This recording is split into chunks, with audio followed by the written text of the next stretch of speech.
ಜಮಖಂಡಿ ನಗರದ ಪತ್ರಕರ್ತರ ಸಂಘಟನೆ ಹಾಗೂ ವಿವಿಧ ದಲಿತ ಪರ ಸಂಘಟನೆಗಳ ಒಕ್ಕೂಟದಿಂದ ಏನು ಜಮಖಂಡಿ ಶಾಸಕ ಒಬ್ಬ ನಾಲಾಯಕ ಬಿಜೆಪಿ ಶಾಸಕ ಸ್ವತಂತ್ರದ ಒಂದು ಪೂರ್ವಭಾವಿ ಸಭೆಯಲ್ಲಿ ಪತ್ರಕರ್ತರನ್ನ ನೀವು ಅಧಿಕೃತ ಪತ್ರಕರ್ತರನ್ನ ನಿಮ್ಮನ್ನು ಹೇಗೆ ಸನ್ಮಾನಿಸುವುದು ಅಂತ ಹೇಳಿ ಇಲ್ಲಿರ್ತಕ್ಕಂಥ ಒಂದು ಪತ್ರಕರ್ತರನ್ನು ಒಡೆದು ಆಳುವ ನೀತಿಯನ್ನು ಅನುಸರಿಸ್ತಾ ಇದ್ದಾನೆ. ಪ್ರಾರಂಭದಲ್ಲಿ ಅವನ ಹೇಳಿಕೆಯನ್ನ ಖಂಡಿಸುತ್ತಾ ಈಗಾಗಲೇ ಜಮಖಂಡಿ ನಗರದ ಎಲ್ಲ ಪತ್ರಕರ್ತರು ಕೂಡಿ ಕೆಲವು 10 ದಿನಗಳ ಕಾಲ ಅವನಿಗೆ ಗಡುವನ್ನ ನೀಡಿದರು. ಏನು ಇಲ್ಲಿರ್ತಕ್ಕಂಥ ಒಬ್ಬ ಶಾಸಕ ಕ್ಷಮೆಯನ್ನೇ ಯಾಚಿಸಿದರೆ ನಮ್ಮ ಹೋರಾಟಕ್ಕೆ ಜಯವಾಗ್ತೈತಿ ಮತ್ತೆ ಆತನಿಗೂ ಸಹ ಒಂದು ಅಪಮಾನವಾಗಲಿ ಅನ್ನೋ ದೃಷ್ಟಿಕೋನದಿಂದ 10 ದಿನಗಳ ಗಡುವು ನೀಡಿದ್ರು. ಆದರೆ ಇಲ್ಲಿರ್ತಕ್ಕಂಥ ಒಬ್ಬ ಶಾಸಕ ಈ ಪತ್ರಕರ್ತರ ಹೋರಾಟಕ್ಕೆ ಕ್ಯಾರೆ ಎನ್ನದೆ ತನ್ನಿಷ್ಟದಲ್ಲಿ ತಾನೇ ವರ್ತಿಸ್ತಾ ಇದ್ದಾನೆ. ತಮಗೆಲ್ಲ ಗೊತ್ತಿರುವ ಹಾಗೆ ಭಾರತ ಸಂವಿಧಾನದ 4ನೇ ಪ್ರಮುಖ ಅಂಗವಾಗಿರ್ತಕ್ಕಂಥ ಈ ಪತ್ರಿಕೋದ್ಯಮ ಭಾರತ ಸಂವಿಧಾನದಲ್ಲಿ ಪ್ರಜಾಪ್ರಭುತ್ವದ ವ್ಯವಸ್ಥೆಯಲ್ಲಿ ಬೆನ್ನೆಲುಬಾಗಿ ನಿಂತೈತೆ. ಎಲ್ಲಿಯಾದರೂ ದೌರ್ಜನ್ಯ ಅನ್ಯಾಯ ಅತ್ಯಾಚಾರ ನಡೆದರೆ ಬಂದವರಿಗೆ ನ್ಯಾಯ ಕೊಡಿಸುವಂತ ಕಾಯಕ ಮಾಡ್ತಕ್ಕಂಥ ಈ ಪತ್ರಿಕೋದ್ಯಮ ಪತ್ರಕರ್ತರನ್ನ ಹೀಯಾಳಿಸುವುದು ಇಲ್ಲಿರ್ತಕ್ಕಂಥ ಒಂದು ಪ್ರಜಾಪ್ರಭುತ್ವ ವ್ಯವಸ್ಥೆಗೆ ಎಸಗತಕ್ಕಂಥ ಒಂದು ಅನ್ಯಾಯ ಮತ್ತು ದೌರ್ಜನ್ಯ. ಪ್ರಜಾಪ್ರಭುತ್ವ ವ್ಯವಸ್ಥೆಯಲ್ಲಿ ಮಾಧ್ಯಮಗಳು ಇವತ್ತು ಇರದೇ ಹೋಗಿದ್ರೆ ಅದೆಷ್ಟು ಕೊಲೆಗಳಾಗ್ತಿತ್ತು, ಅದೆಷ್ಟು ಸುಲಿಗೆ ಆಗ್ತಿತ್ತು, ಅದೆಷ್ಟು ದೌರ್ಜನ್ಯ ಆಗ್ತಿತ್ತು, ಎಷ್ಟು ಭ್ರಷ್ಟ ಅಧಿಕಾರಿಗಳು ದೌರ್ಜನ್ಯ ಎತ್ತಿದ್ರು, ಅನೇಕ ರಾಜಕಾರಣಿಗಳು ಭ್ರಷ್ಟತೆಯಿಂದ ಕೂಡಿರ್ತಾ ಇದ್ರು. ಪತ್ರಕರ್ತರು ಇರುವುದರಿಂದ ಇವತ್ತು ಈ ದೇಶ ಸುಭದ್ರವಾಗಿತ್ತು ಮತ್ತು ಸುಶಿಕ್ಷವಾಗೈತಿ.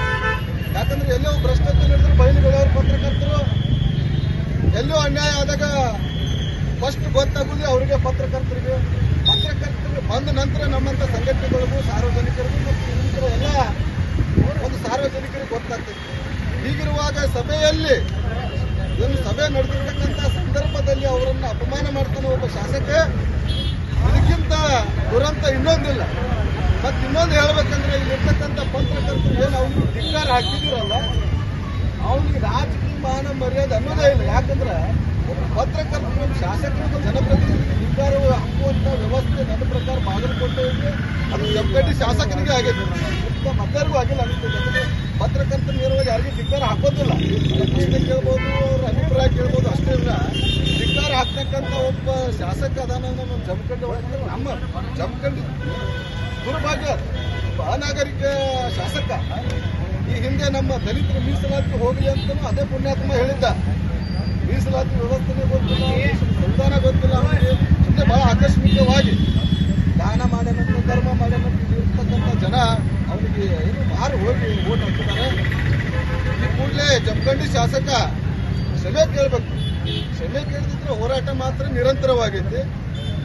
ಅದಕ್ಕಿಂತ ನಾನು ಪೂರ್ವದಾಗ ಏನು ಹೇಳ್ತೇನೆ ಅಂದ್ರೆ ಇಲ್ಲಿರ್ತಕ್ಕಂಥ ಒಬ್ಬ ರಾಜ್ಯಪಾಲರು ಶಾಸಕ ಸ್ಥಾನದಿಂದ ಆತನನ್ನ ಶೋಕಾಸ್ ನೋಟಿಸ್ ಕೊಟ್ಟು ವಜಾಗೊಳಿಸಬೇಕಂತ ಇಲ್ಲಿರ್ತಕ್ಕಂಥ ಮಾನ್ಯ ರಾಜ್ಯಪಾಲರಿಗೆ ನಾನು ಆಗ್ರಹ ಪಡಿಸ್ತೀನಿ. ಸೊ ಪತ್ರಕರ್ತರ ಹೋರಾಟ ಏನೈತಿ ಇದಕ್ಕೆ ನಾವು ಬೆಂಬಲಾರ್ಥವಾಗಿ ಎಲ್ಲ ದಲಿತ ಪರ ಸಂಘಟನೆದವರು ಬಂದಿದ್ದೇವೆ.